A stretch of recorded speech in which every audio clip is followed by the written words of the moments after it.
La route, dit-on, précède le développement. Or, en Côte d'Ivoire, les routes, de façon périodique, notamment pendant les saisons pluvieuses, sont pour la plupart impraticables. La voirie est dégradée. Dans le district d'Abidjan, bien de communes ne sont guère épargnées. Ce ne sont pas les riverains de la rue Ministre à la Palmeraie dans le chic quartier de Cocody qui diraient le contraire. Ici, quelques heures de pluie diluvienne suffisent pour voir les eaux monter et chasser des occupants des lieux. Malheur aux véhicules en stationnement sur la voie au mauvais moment. Ils sont tout simplement engloutis ou parfois même emportés par les eaux. Le spectacle est tout simplement ahurissant.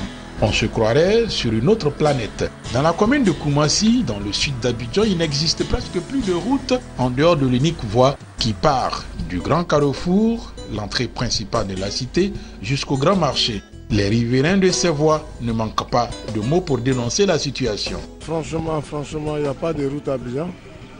Il n'y en a pas. Parce que de Koumassi jusqu'à Yopougon, il n'y a pas de route. Hier, j'ai cassé mon truc amortisseur. Le champignon est coupé. On allait souder. Aujourd'hui encore, le champignon est coupé. Koumassi fait pitié. Si dans le sud d'Abidjan, Koumassi enlève la palme d'or, la commune de Yopougon ne veut point se laisser distraire. Les rues sont aussi dégradées, voire impraticables.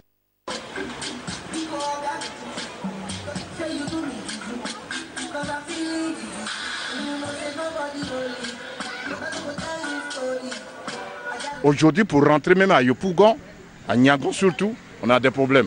Les gens ne veulent plus même venir ici. Les gens de Baka, autres taxis, ils ne veulent même plus venir. Donc vraiment, on a cette affaire de route. Vraiment déplorable. Parce que depuis 1996 qu'ils sont venus faire ce caniveau, en même temps la route a été recheminée. Pas plus longtemps encore, ils sont revenus. Mais ça ne tient pas. On ne sait pas quel produit ils utilisent pour faire ce goudron.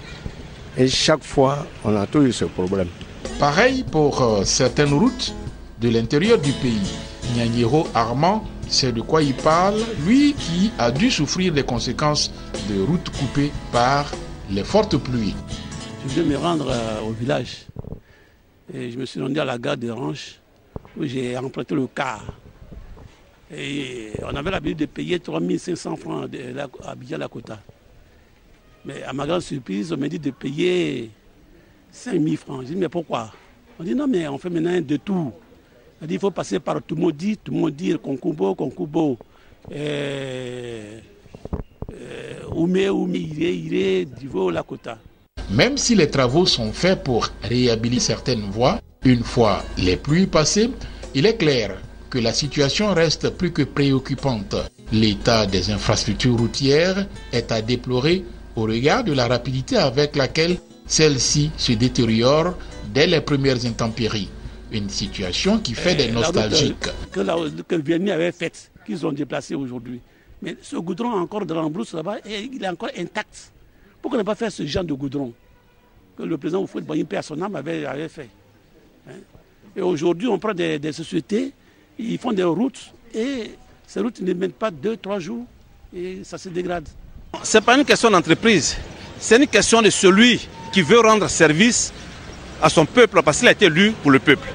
Alors quand tu choisis ceux qui ne peuvent pas bien faire, alors qu'ils ne le fassent pas bien.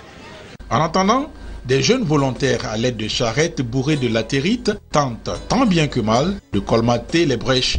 Mais pour combien d'heures? Certains interlocuteurs pensent avoir trouvé la source de ces désagréments.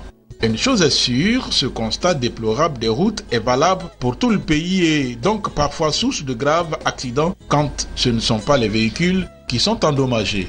La Côte d'Ivoire dispose encore de structures telles que l'agence de gestion des routes, AGEROUTE, et le fonds d'entretien routier FER pour révolutionner le réseau routier ivoirien. Peut-être que l'État doit aussi explorer maintenant l'idée de remboursement par les entreprises prestataires sollicitées une fois que des fissures ou autres trous béants se font jour sur des voies dites réhabilitées ou nouvellement ouvertes à la circulation. Car sur la voie de l'émergence, il ne faut point badiner.